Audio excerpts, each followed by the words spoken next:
Greetings, fellow multiverse inhabitants. This is This Week I'm Learning, the podcast where we drain all the rabbit holes dry and settle up with only the most interesting, from our viewpoint anyway, stories for all of you wonderful listeners and or viewers. This is episode 87, recorded April 25th, 2022, and I'm your host, Brandon Vader, also known as Captain Dracanis. Down below me we have Fake Farang, also known as Tim Rhind, and then next door to me we have Seeker4761, also known as Colton Roper. How are all you fine folks doing today? Doing well. Good. How are you? Ready to go. Monday after a 4-day weekend is always a little rough, but that's okay. 4-day weekend? Why did you have a 4-day weekend? Because I wanted one and we're in the off season and I could. Oh, good reason is Eddie. You go riding? No, it was too cold. It snowed again here. I saw that. Oh, it's that darn Colorado low that probably brought the blizzard to Manitoba. Yep. Yeah. Yep. I don't miss you that guys. At all. We blame it on you. We call it the Colorado low. It was... Sure, we'll take the blame. It was 87 degrees here in Tucson. It was nice. It's perfect. Too hot. It's still 35 degrees warmer, sir. Could be. This is nice. I'm okay with this. Fair enough. Yeah, every day's the same here. It's about 33 Celsius, so consistent. Whatever that is in Fahrenheit. Must be the most boring job to be a weather forecaster here. It's going to be super nice in Thailand today. Yeah. It might rain later. It's going to be hot. Yeah. It's all going to be humid. Yeah. Jeez. All right. Well, so when let's see. Hit 23, then that was big. That was big news for everybody. Well, yeah. People were dying. Wasn't it? Nah, almost cold. 3 degrees. Hold on.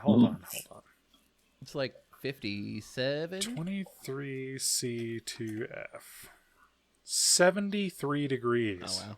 Yeah. It was tough for them. Okay. And you said right now it's 27 degrees? No, probably right this instant. Well, no. I'd have to check. What will your high today be? It'll probably be about 33, 34. 33, 34. Yeah. Okay, 34 for us. Yeah, standard users. 93 degrees Fahrenheit. That is entirely too hot, sir. Yeah. Not. Still 20 degrees cooler than what I could see. Just way less humidity, so it's actually not that bad. It's a dry heat. Yeah. Fair enough. Yeah, right now we are at 40 degrees Fahrenheit. I was like Celsius. Yeah. Holy shit. 40 F2C. That would be 4.4 Celsius. Yeah, I don't miss that. Fuck that shit. No. You know, if it wasn't windy outside and trying to snow again, because weather, would actually be all right. You know, if the weather was different outside, it'd be pretty good. Yeah, I mean, that temperature is fine. 40 degrees, I'd ride the motorcycle in 40-degree weather. Yeah, it's actually, I would agree. Back when I lived there, that was, especially this time of year, it felt like it was getting nice at that point, and everyone was just outside in shorts and t-shirts otherwise. Unless it was windy, of course, which is the worst type of weather in the world. Yep. Just an objective fact. Yeah. Anyway, I suppose we should get on with the episode. So Tim is going to tell us a little bit of dis and dat. There's what about no reason DOS? for my... No, yeah. You know, you're going to be so disappointed in my title when I get to what I'm doing. It's just, I was just bored. I didn't want to say this and that, so I changed it. Yeah. Anyways, and Colton is, so Deep Impact was a documentary. Oh, no. Documentary? Oh, no. Oh, it's not that bad. Could be worse. I don't know. Darkest Timeline. Anyways. Deep Impact. Well, yeah. But Brandon is talking about a kaleidoscopic upgrade to your visual stimuli. Interesting plural use of the word stimulus. Look at you, educated man. I'll have you know I have a college degree. I have a piece of paper on my wall. Thank you very much. And $100,000 worth of debt. Woo! Isn't it great? Lovely, lovely. It is fantastic. The crushing feeling all the time. Oh my god. So, Tim, tell us about Dis and Dat. Well, one of my games that I have on my wish list is just a little too expensive right now, but it's Elden Ring. Have you heard of it? Oh yeah. Yeah. I've heard of it. I have played it for like 20 to 30 minutes. Oh, yeah. I keep dying in the tutorial Oh, because I okay. suck. But Get good. Or whatever the It's internet says. for bonus points, my Framework laptop will play it natively on the internal graphics card at a solid 30 frames with a lowered, like, Wow. 720p resolution. Yeah, I guess I should consider whether I could even play it properly. But anyways, even worse than that, or better, I should say. Well, it has, Elden Ring's got a lot of good reviews. Excuse me. But PC Games End reports that there's going to be an unofficial virtual reality mod for Elden Ring. Ooh. And the No. VR mod is the Yes. work of Luke Ross. He's already done VR mods for Cyberpunk 2077, Red Dead Redemption, and GTA 5. And he's got a sneak peek video of that to watch. So if you're into Elden Ring, you might want to take a look out for that. It's supposedly has some great fight scenes and stuff, and you can just imagine what they would be like in VR. Oh my gosh, that would be so freaking cool. How many heart attacks do you think is going to happen because Yeah. of this mod? Yeah. What? Yeah. You don't like seeing an eldritch horror like right at your face? Just constantly attacking you from all need things? slobbery maw, just like... Hmm.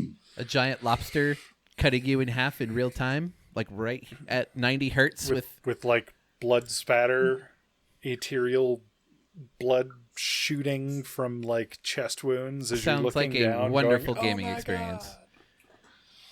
Sounds Yeah. amazing. Oh, I'm sure it'll be a I'm blast looking forward to that. Oh, until you have your don't first have heart the attack. game yet, but to see whether it would play. Anyways, there's a sneak peek video to watch, and I'll try to put the links in for that. Now, I got a couple other little subjects. One of them is going to really interest you, Brandon, but I could have made a joke and said it was going to be this next one, but that's not it. My next little topic is OnlyFans has temporarily paused Russian accounts. Dun, dun, dun. Brandon, how will you Yeah, make money now? I do not know. Maybe I sell kidney now. But they aren't pausing it for any moral or ethical reasons. They're pausing it because they have no way to receive payments in Russia. Yeah, didn't That's why they're what was it? pausing The it. SWIFT banking system got shut down Yeah. in Russia, or Yeah, disconnected yeah. from the rest of the Yeah. world, or whatever, however that And works. that's a problem with YouTubers as well. I mean, Russian YouTubers are having a hard time getting paid. And quote you, mouse. Why is my mouse not reacting correctly? Always hit the escape. There you go. That always fixes it. There's a guy named Nick Proshin who's been making YouTube videos primarily in Russia, probably making YouTube videos in English. And he also has some other websites in English where he teaches English and whatnot. And he can't get Google's not selling ads in Russia, and you can't subscribe to his accounts by PayPal. So he's trying to do it to take donations by Bitcoin, but even that's not working because he can't even buy a VPN. Foreign-based VPNs don't accept Russian bank cards. They do, however, take Bitcoin. but he can't even convert the crypto into rubles. So yeah, so these things are having an effect on the ordinary people for sure. It's always interesting when you say when like politicians say that sanctions are not an act of war but when you sanction another country, who are the people that are going to suffer the most? It's going to be the average citizen. How is that? Yeah. How is that not an act of war? Honestly, in my opinion.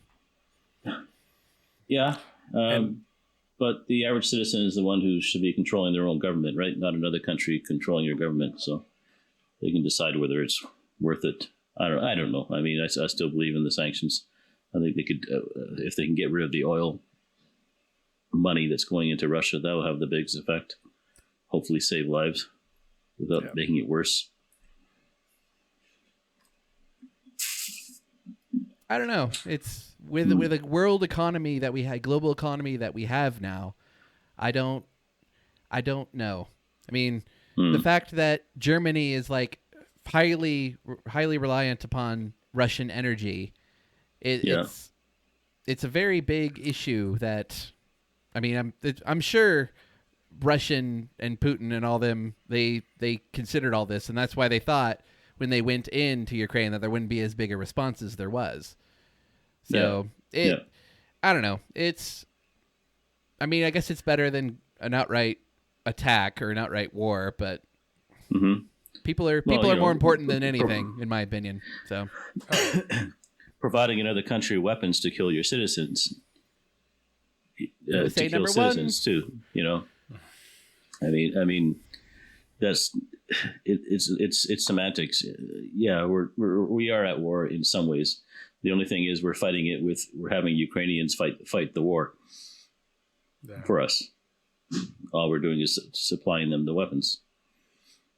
So, anyways, I didn't want to get too much into a war. I was always wondering about what was the effect on Russian YouTubers, and very briefly, even if you can get people to donate money to you in crypto, there's no way of exchanging it into rubles at the moment because of the SWIFT issue.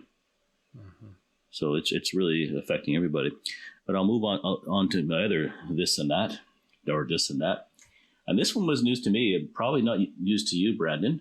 Did you hear about that YouTuber who tried to get so much attention that he allegedly crashed his plane? Yeah. Yeah. It's the YouTube video where the guy like jumps out of his plane after he had an engine failure. Yeah. But it's such a bizarre story. Yeah, it even has to do with how he had the plane pitched so the prop would stop free spinning. It's been dissected by a lot of people. Even the fact that he had video over top of his plane, so either he's done things on multiple days and edited it all in. It just seems so much like either he's got super into production. It's just so bizarre. But people, it's not that bizarre that he would do something like this because the plane was a very old plane, and allegedly it was sold to him not to be flown, but as a spare parts plane. It was a plane from the 1940s, so it wasn't really even supposed to be flown, and it doesn't even have a radio in it. I will say there are a lot of very old general aviation planes, and as long as they're kept on maintenance, they're fantastic. Like that's the crazy thing about aviation. He could have fixed this one for sure. He could have fixed it, but it was sold to him for scrap, according to one of the articles I read. And when he jumped out of the plane, he had a hidden fire extinguisher strapped to his leg. And like, what's the reason for that? Was that like so he could put out the fire in his plane and retrieve his GoPro cameras? The other thing is, I don't understand how on earth you could jump out of a plane, not know where the plane is going to crash, and parachute close to where your plane crashed and find it. It just seems like everything was so set up. Like must have had a tracker on the plane, a whole bunch of things. And if I jumped out of the plane in the middle of the wilderness, the last thing I want to do is go find my plane. I would go find, I would try to find my way out of this frigging wilderness. Yeah, and I was just going to say that the reason this came to my attention is the FAA has suspended his license, but only for a year. So I don't know how much. I'm guessing he also never did a insurance claim, because then that would be super fraud. I mean, you can probably do a fraud on YouTube, but fraud. Yeah, you could probably do a fraud story on YouTube and not be criminal. You can just call it a story. But so yeah, that was a very interesting article, and I got a couple of links to it. And there's a couple of people who are in aviation who break down everything in it, and they're pretty good. They're pretty observant. There's no video of him trying to restart his plane. The prop was definitely spinning still. Yes, by the air, but it should have been enough to get the magnetos to restart it if he could. The plane was never went on fire, so I'm also wondering how much fuel he took off with. So I'm sure all the FAA knows all this. I don't know if they make these investigations public. I know they do in Canada, but it'd be a very interesting article to read when it comes out. I believe he's going to fight it, but it'd be kind of crazy to. You gonna say? I was gonna say I think the FAA makes most of them public. Mm-hmm. I'll have to keep an eye on that. Well, this story actually showed up on my my MSN feed. Throwback to last week's episode with Brandon. So that's how I was kind of aware of it on some level. Yeah, it's definitely going to be a bigger deal. Anytime a YouTuber does weird crap like this, it always ends up as some national story. It's fascinating. We had people doing stupid things like eating Tide Pods, and then we have all those daredevils who were getting on the tops of, a lot of times they were Russians actually, top of buildings and losing their lives, doing the most stupid thing at high risky places with no tethers. I can't remember what they call those thrill seekers, but there's a lot of thrill seekers on YouTube, and this one was a little bit different. So I'd be surprised if this is the only charge he ends up with, to tell you the truth. I mean, if they can prove he intentionally crashed an aircraft and you did it into a national park, and I don't know, there should be more to follow on this. But I'll move on to my next little. This is to be another real quick one, and I actually like this, although some people might say it's a privacy issue or something, but I think the way it's done is pretty good, and I think a parent has some rights with their kids. This is in the UK, a new feature that's going to use AI technology for British iPhones, announced by Apple. And basically, what it does is you can turn on warnings for your child's iPhone. All photos sent or received by a child using the Messages app. Unfortunately, it's only Messages. It's not going to help you with other apps, but they will be scanned for nudity. And if the photo is received by a child, the photo will be blurred, and the child will be warned that it may contain sensitive content, and nudged towards child safety groups. If nudity is found by photos sent by a child, similar protections kick in, and the child is encouraged not to send the images, and given an option to message a grown-up. Now, the phone, the images, you might think, oh, this is gross. Apple's getting all these nude images of children, but it's actually AI on the phone. It's analyzed by the phone itself, and Apple doesn't see the photos or the results of the analysis. It's an interesting thing if they could build this into other apps as well. Here's the thing that's interesting about that, because you have to train AIs to recognize that kind of thing. Mm-hmm. I don't know how you train. I am no expert on this, and whatever limited research I've done on this particular show about AI. But as far as I understand, if you're training an image, AI to recognize an image, in some ways, the only way to really train it is to give it millions of images of.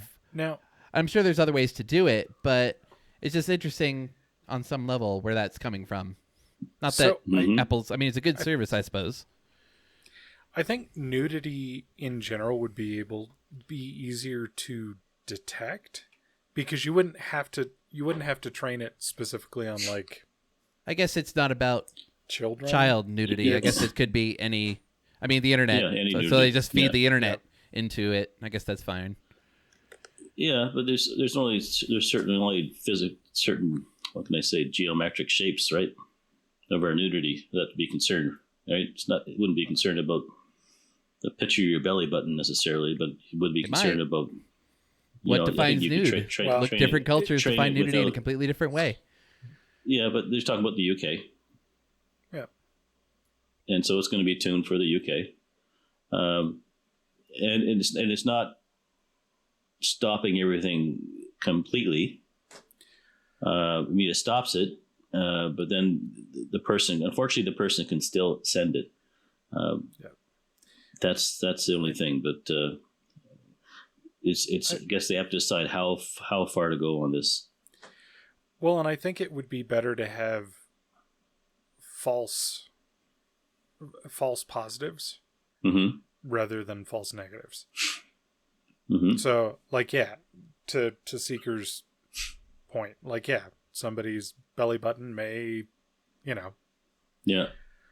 set it off, and it would be better that it set off with a belly button or like the back of somebody's hand or something like that than it would be to not catch. Yeah. So the only thing is, though, it almost positives.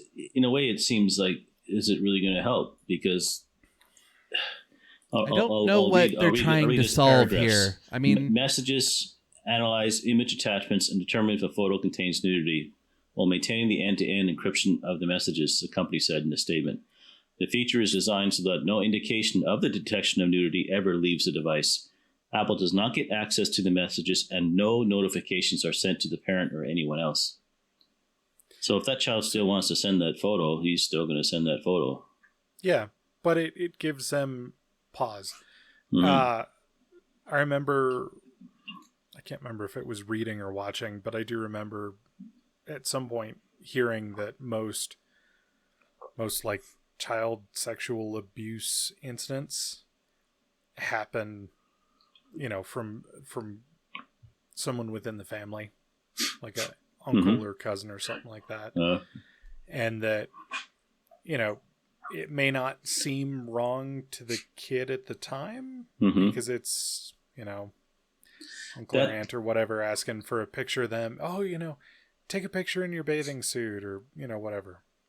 Yeah, I think photos are more friends or strangers or pretend, fake people on the internet, whereas actual child sexual assault is more from family members and friends and coaches and teachers and whatnot. To implement a system like this with a specific goal of protecting children, I mean, they're obviously they're equating the two in that sense. Mm-hmm. I don't know. Does it say? I mean, I don't have children, so this is just my outside perspective here. Does it say what it does between, say, two, I guess, teenagers exchanging photos? Will it just blur it automatically? So a 17-year-old and 18-year-old or whatever, or whatever. It doesn't matter. I'm just right or wrong. I'm wondering, does it account for that? Is it only involving an adult communicating with a child account, or is it? Or have they said? I'm just curious. Or is it just anything nudity involving a child on either side of the conversation? The only thing mentioning regarding age is what they initially announced, but it didn't go through. In their initial announcement, they suggested that parents would be automatically alerted if young children under 13 sent or received such images. But in the final release, those alerts aren't happening. Partly was that some of the groups' privacy didn't want that to happen. They still wanted some privacy for the 13-year-old under 13s. Whatever, but they had another one would scan photos before they were uploaded to the iCloud and report any that matched known child sex exploitation imagery. But that one they didn't go ahead with because of privacy and child safety groups. So it's sort of a half-assed thing. I don't know what it's solving, honestly. I mean, it's weird that this company is doing it, that they're doing it of their own volition. I'm wondering what pressures are. I mean, here in the United States, there's a big push for child safety, in my opinion, arguably without any logical thought behind it. So I'm wondering if this is kind of a pretest to maybe start doing it in other markets as well. It's just a weird, to me, it's just a weird thing, especially when they claim to be the privacy company and stuff like that. But I believe Apple Cloud and I believe Google, I think in their contracts with them for their Google Drives and so on, that they will scan photos for indications of child pornography. And if they come up against the database, there is a database that law enforcement has, and all these things are codified, so you don't have to, it's not really comparing it. It's given a number. So I believe that in a lot of cases they can scan like your Google Photos or whatever, and it comes up with nudity. So I don't know what it's trying to solve. All it's doing is pushing everything underground. It's just, in my opinion. I mean, they'll just use Telegram or some other fucking service. I mean, yeah, but I guess I think it's maybe so the company can say, "Oh, it didn't happen on our services." Yeah, you're probably right. Yep. Yeah, and it's because, like you say, it's gonna be what's that? There's, like you say, there's WhatsApp. There's all those other ones. Third-party messaging services. Oh, that one that's really popular, where the messages just don't stick around for a long time, but people still screen capture them or whatever. Oh, what's it called? I can't remember. It's another very popular messaging app with young people. But okay, none of us are young, so I guess we're not with it anymore. Yeah. I think it starts with an S. Snapchat. Okay. Yeah. So those are my this and that topics. Okay. And let me get to our script. So here we go. Depress us all, Colton. So Deep Impact was a documentary. Well, I'm not sure if you guys know this, actually, but turns out the universe is actually a very hostile place. It's cold, it's dark, it's full of radiation. Our little blue marble of a planet is pretty goddamn lucky to even still be here. I mean, just look at our neighbors, like in the solar system around us. We see evidence of a very violent past. The scars of orbital impacts are seen on all the inner planets and even on our moon, which bears blemishes from a very brutal past. Now, while a solar system full of random rogue asteroids, comets, and meteors seems like a thing from geologic antiquity, it turns out that the Earth is constantly bombarded with space stuff. Scientists estimate that the Earth is hit by around 48.5 tons of meteoric material every day.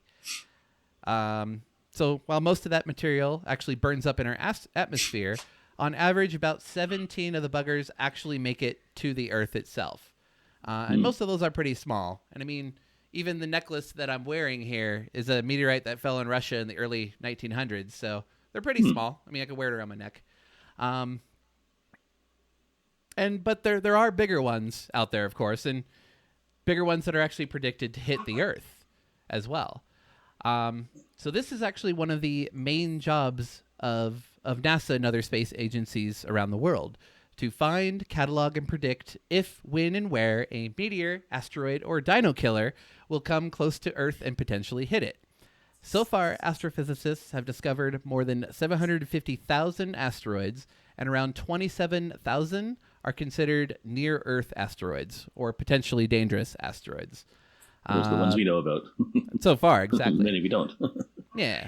So that definition of a near-Earth asteroid is the orbit of the asteroid comes within 7.5 million kilometers of Earth. So for reference, the moon is about 384,400 kilometers from Earth. So the term near Earth is only near Earth at the scale of the solar system or the universe itself. So now, while these objects are a very tiny threat to the Earth, some have actually impacted the Earth. In fact, one of these objects hit near Iceland only a couple of months ago. And let me change my background real quick to show you. This is asteroid 2022 EB5, and it is seen as that little black line in the center of the image there. And this was taken 13 minutes before it actually impacted the Earth. When it was initially discovered, it was classified as a near-Earth asteroid with less than 1% chance of impact itself. It is one of only 5 objects in human history that was actually seen in space before impacting the Earth. That's not encouraging. 1% and it hit. That's not encouraging. Yeah, it's pretty wild. We won the lottery. Oh wait, we didn't want to win the lottery. So, all those 5 objects that were seen in space before they actually hit the Earth were actually discovered after 2008. So, as a positive note, it actually shows how much better our asteroid detection technology has improved over the last, 20 years or so. So yes, we're still very much in the proto technology stage of all of this, but we're getting better, and it's important to be better at this point.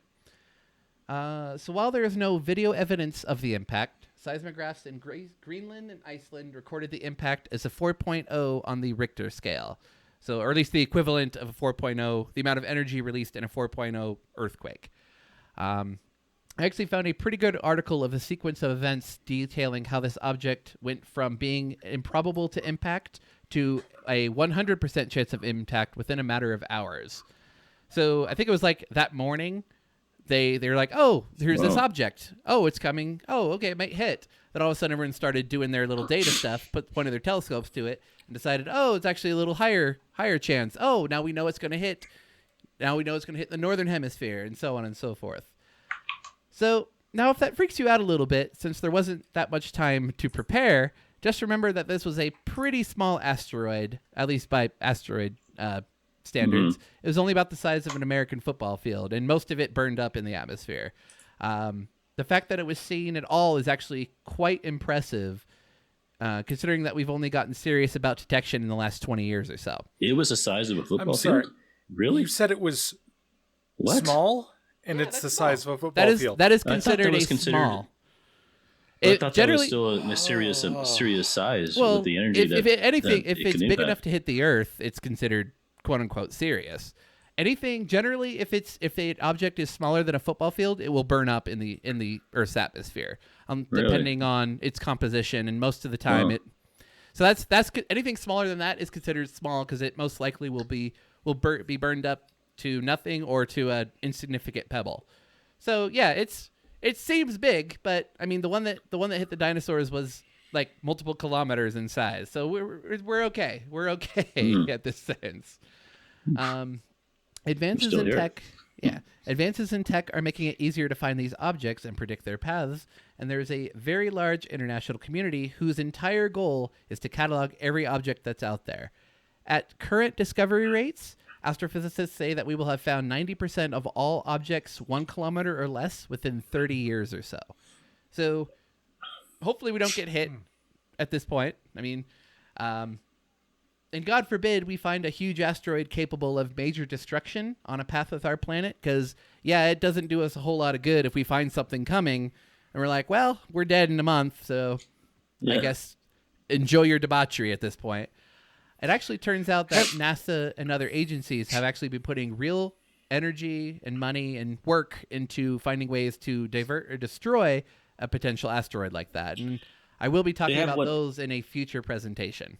They do have one on the way to an asteroid to try to see if it can affect Yeah, it's the motion, DART. The motion of it. I can't remember. It's called DART. D-A-R-T. That's a small got to amount, be. though. Yeah, it's still it's a proof of concept is what they're trying to do. Because I can't remember what's the other. I mean, Deep Impact's one. What's the one with Ben Affleck in terms of a movie? Ben Affleck. It's got Liv Tyler in it. They're freaking miners on the moon. Yeah. Or miners at the asteroid. I can't remember what one's called. Where they drill a hole to put a nuclear device into the asteroid to. I'm so annoyed I can't remember that this time. Yeah. That's. Point is, there is actually multiple contingency plan, and that, ironically, that is a serious. Not so much sending miners to train them to be astronauts, but that the concept of shooting a nuclear device at one of these objects to just divert it, not so much destroy it, because simulations of stuff and things like that have actually said that would actually cause much more destruction. Armageddon. Damn it. Love that movie. Obviously not enough to remember the fucking title, but don't want to close your eyes. Don't want to fall. It's so meaningful. I just remember Bruce Willis at the start of it chasing one of his employees around the oil derrick with a shotgun. Yeah, and that's who they decided to send into goddamn space to save the Earth, because freaking early 2000s Armageddon, like, destruction 1998. movies. 1998. God, even worse. Back before the world went weird, and we still wanted to see that kind of shit. Oh my god. I think the last good one of those, except, okay, have you guys seen Don't Look Up? Not yet. I want to see that one. Is it pretty good? Watch it. Even if you don't have Netflix, like, get Netflix for a free trial just to watch it. It's, I heard the plot of it and was just very skeptical, and it's like, I don't think I want to watch that. I don't think I want to watch that. And I got really bored, and I watched it a couple weekends ago. And like, speaking of, have you watched the link I gave you yet for Netflix? No. The Google Earth one. I can't sign up for a free account yet. You don't have Netflix? I got rid of it. Oh, I got rid of Netflix and Hulu and everything. I have YouTube Prime or YouTube Premium. I love YouTube That's Premium. It's the only way to watch it. I hate the ads so much. They got when I started working at the resort. You have to tell me what you get with YouTube Premium later on, because I don't know if I'd be worthwhile over here. No ads. You can play like no ads.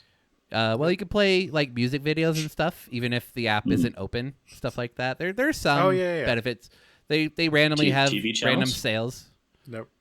No, that's a different thing. No, entirely. but this is so there's YouTube TV, but that's like $70 a month. This is just ad free and a couple other benefits. Okay. Plus, the creators get a higher percentage of profits than ad revenue, so it just made sense.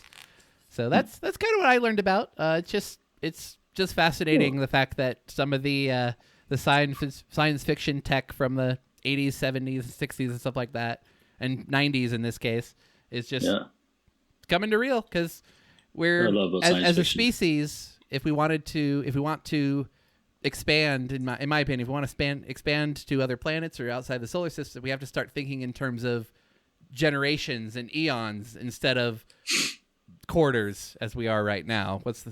So hopefully as a species we're starting to think bigger. And stuff like we that, can't even solve the global warming things. Oh, we got problems. We'll get there. We won't, I guess, at this point. Yeah. But I can't think of a good segue for this, but what the hell are you talking about, a kaleidoscopic upgrade there, Brandon? Yeah, so e-ink is one of the best displays for readers out there, offering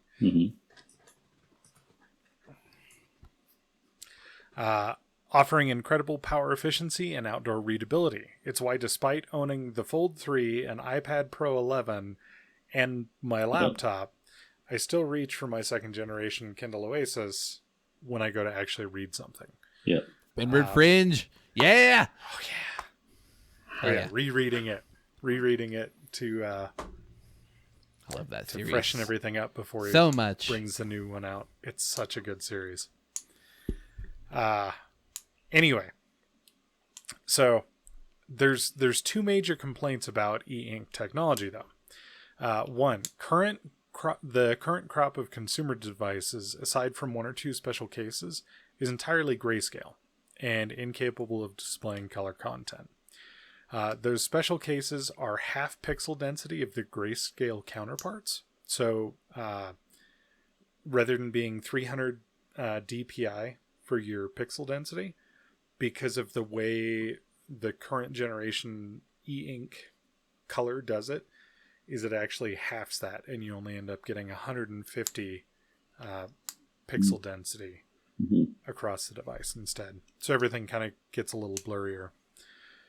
And additionally, the colors just lack saturation and are very limited. The current, which is second generation color technology, can only display 4,096 different colors.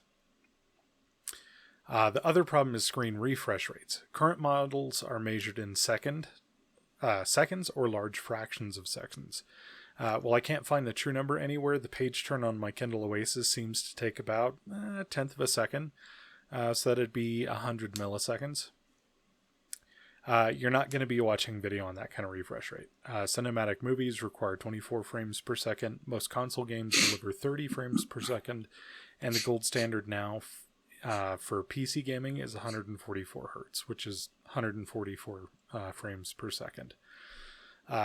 E-Ink, though, has released its Gallery 3 technology, giving 50,000 colors at 300 dpi, so no reduction in quality over grayscale, and has increased its refresh rate over the previous e-ink displays. The first generation of color e-ink took 2 seconds for grayscale refreshes and up to 10 seconds for color. I was just about to ask, who cares if it doesn't have I don't know, whatever the new refresh rate is. But I guess if it's taking 2 seconds to refresh a page, I guess that's a bit much. So, okay. That's a little annoying. You've already answered my question. Yeah. And ruined your place. Where is it? That's how there it is. That's all right.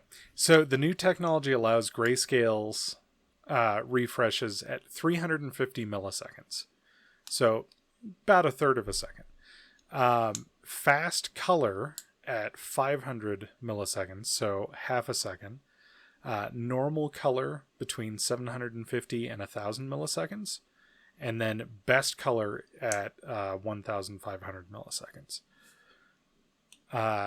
But it's approaching the rate at which, I think for consumers, like me personally, if I could get some color and it be, half a second to refresh it, I could deal with that. Or if you're reading like anime or a comic book manga, or something, you don't, you're not, for manga, you're not speed reading those. Just turn the page. So yeah.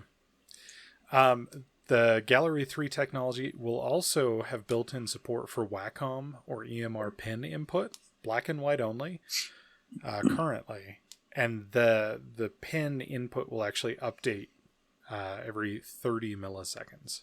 So you'll see some noticeable kind of lag if you're doing real quick strokes. But if you're just kind of jotting down notes, it should be pretty seamless. The only downside, there's not currently a device with this tech in it, though I look for books to release a new note with the tech built in. We'll know more when E-Ink shows off the Gallery 3 prototype next week at Touch Taiwan. I know personally I'm excited for it. I use my iPad to read manga, and it's fine. But if you have the blue light filter on, it looks kind of not great. And if you don't keep the blue light filter on, you're going to end up staying up till 3-4 in the morning reading manga when you should be sleeping.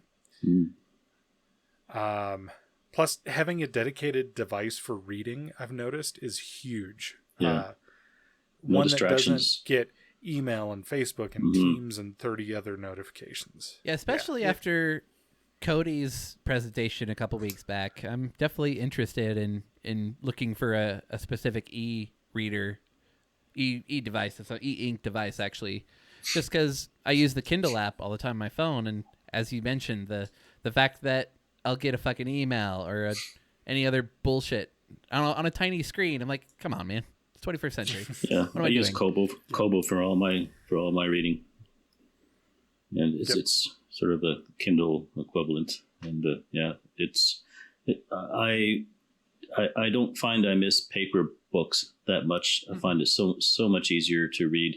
I thought I would, but like you say, the advantage is.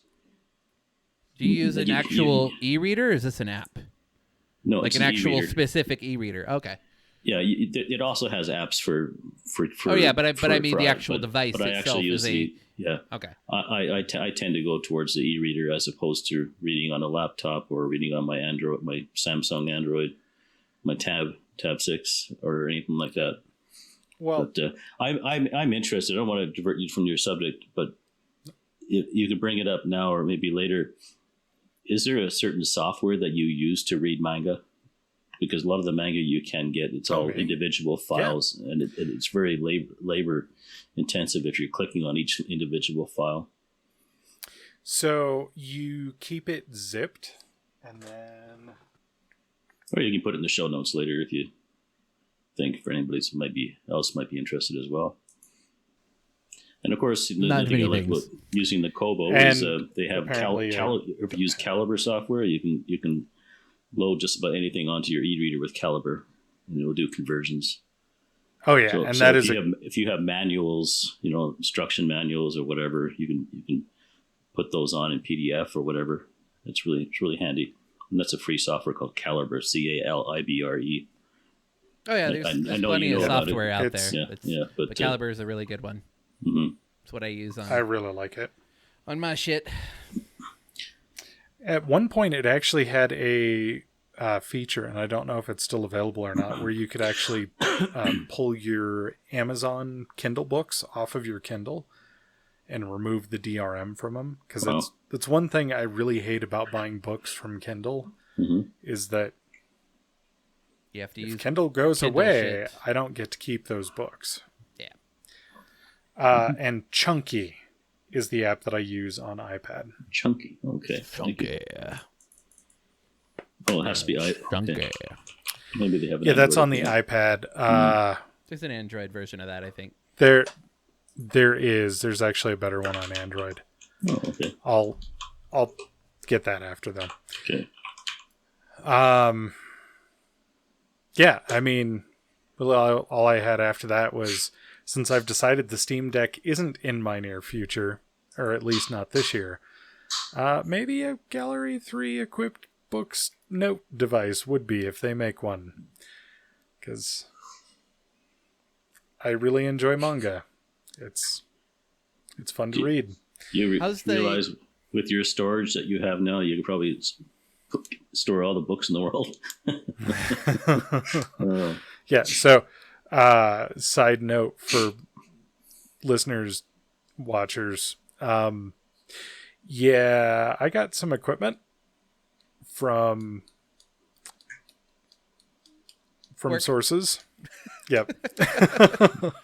I mean, I cleared it with my manager. It's fine. I cleared it with my manager. It's legal, but yeah. It's gray area, but like got approval from my manager and sysadmin and everyone. So I now have, oh yeah, definitely. I was gonna say, yeah. I have 2 servers that have 2 10-core Xeon processors in them, 128 gigs of memory, and then one I've just got 2 128 SSDs in it, and that is connected up then to my DAS direct attached storage, which has I think it's almost 50 terabytes, but because of how I have it rated for redundancy, I've got 37 usable terabytes of storage on that server. 10 terabytes of which is dedicated to virtual machine hosts. So I'm going to be doing a lot of game servers and virtual machines. And you're gonna learn a lot with this thing too. I'm sure you can experiment with it, unlike what you can't do when you're at work, because you can't experiment on something that's essential at work. Oh yeah. So I bet you there's a lot of different NAS applications out there to experiment with. Mm-hmm. Yeah. Yeah. So I've already got a couple of servers up and running, and joined into Active Directory, SQL database going, web host. I've emulated like 15 client computers that I can put into like different fake groups and mess with policy settings and see how to do all that. So it's been a lot of fun. Yeah. It's gonna be a great rig to experiment on for sure. Yeah. Oh yeah. Oh, here I should throw up a quick picture of it. I'm a huge nerd, and I take pictures of my rack like that. It's computer porn. He gets fancy lighting and everything. He asks it to pose. Candles and stuff. He takes it seriously. And the music is really... We might have an intervention, honestly, one day, but not yet. But he does have a girlfriend, so everything's okay. I do. As long as she knows that his heart has to be shared. Oh, I sent her a picture of the rack when I first got it, and I was like, hey, so if you swing by this weekend, this is what I'm going to be doing. And she laughed and was like, I'm happy that you are so passionate about something that makes you happy and makes you profitable. You're lucky because you still are passionate about it, because I was an avid amateur photographer, and then I became a photographer in the military. I changed from radar technology to imaging, which was video and photography, et cetera, et cetera. And I found once I did that and I was working in it during the day, I kind of lost the fun side of it. Yeah. So you still haven't lost that. That's good. So far. Mm-hmm. I hope I don't. Yeah. Because I really like tech. Yeah. There it is. Which one's it? That's the rack. Yeah. That's the rack. Yeah. So those top two Dell EMC units are the servers. Mm-hmm. And then that one below that is the DAS, so direct attached storage. And then below that is just a precision workstation. It was acting as my Plex and media storage server. It has a single 12 terabyte drive in it. And I was saving up. I was going to buy another 12 terabyte, throw it in there and RAID it. And then I had like a little NAS that had 8 terabytes. So most of the stuff was backed up onto it. But I was saving up to get another 12 to RAID it in there. And so now it is soon, most of the data warehousing is going to get moved up to the big one. So how many actual drives are there? Are they just very large capacity drives, or? So that DAS has 12 drive bays, all filled with 4 terabyte drives. So that's 48 raw terabytes. But yeah, with a RAID 6, which gives you 2 parity drives, meaning you can lose 2 drives at a time. Yeah. And at least you'll be able to, if you had larger capacity drives than that, they'd be really expensive to replace with a breakdown, but at least you're be a little more budget friendly that way. Well, and the cool thing is there was another server there that I didn't end up taking because it was a 2U and was actually older than these single U ones. They it had 4 terabyte drives, exact same model and make as the ones in there. So I just yanked those out of that, and so I've got 4 backups for when hard drives Right. start failing. Do you have any cooling or noise problems? Noise, yes. It's a little loud.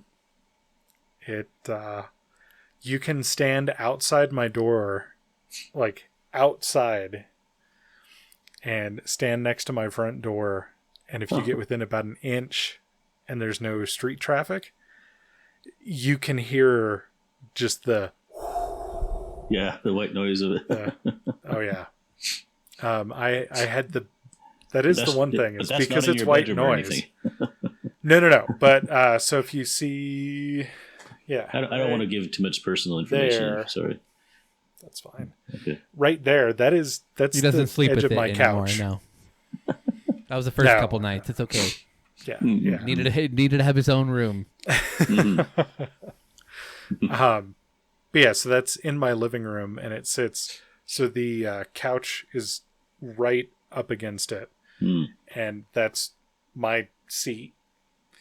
And yeah, the server rack is like right here, and you have to turn the TV up just a little bit louder than you would have normally had to. But I will say the nap that I took on Sunday because of white noise and then I was watching a documentary was the best nap I've had in a while. Wow, you're gonna have to get into some YouTube or something, or some video stuff, and you got so much room to store video. Yeah, that's the problem I always have with video, is I'm running out of portable drives, and even editing space. It becomes a problem. Yeah, that's cool. Yeah. If you look at Linux Tech Tips, that's pretty well why they have such huge. Oh yeah, his petabyte project. I was definitely looking on with very much envy.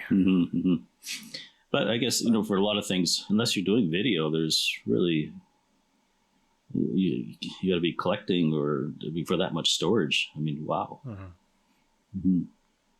Cool.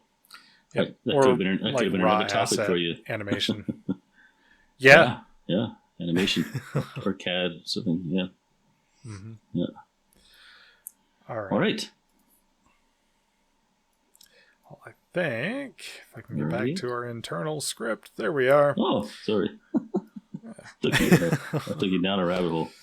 No, I love talking about that kind of stuff. It's awesome. So Tim, where can we find you? YouTube and Instagram, Our Thai Journey, no spaces. Journey is spelled with EY, just in case you don't know how to spell journey. Some people don't. Some people it's a tricky word. No. Is that a dig at the American education system? No. Because it totally should be. It's warranted. All right, Colton, where can we find you?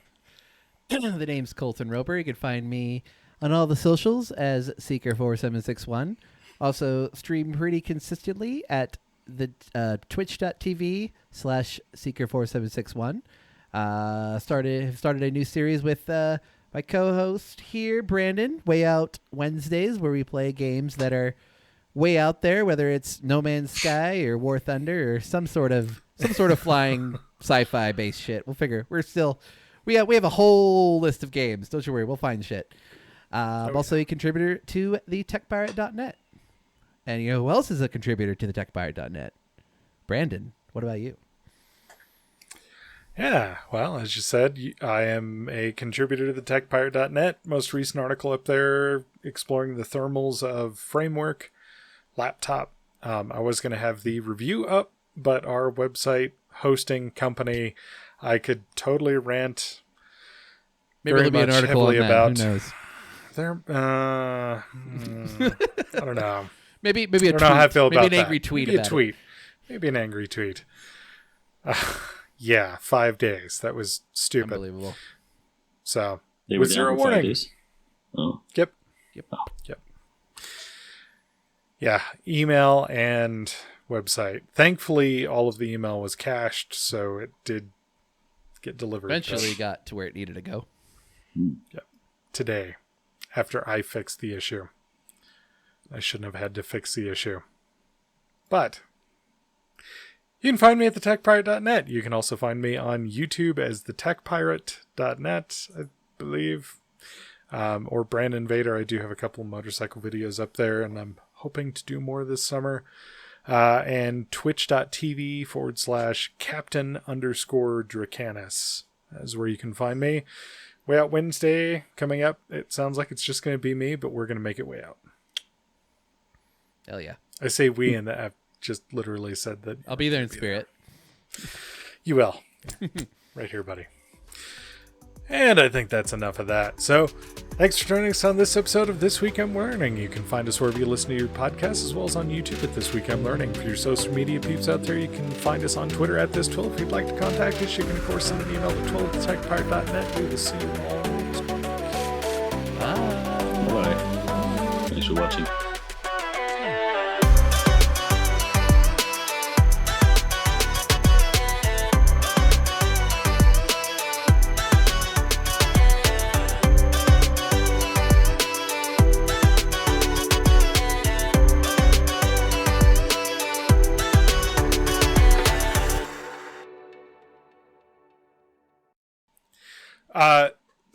So it's a 10 gig link between the firewall router appliance and then the 12 port switch. Nice. So it's just between those.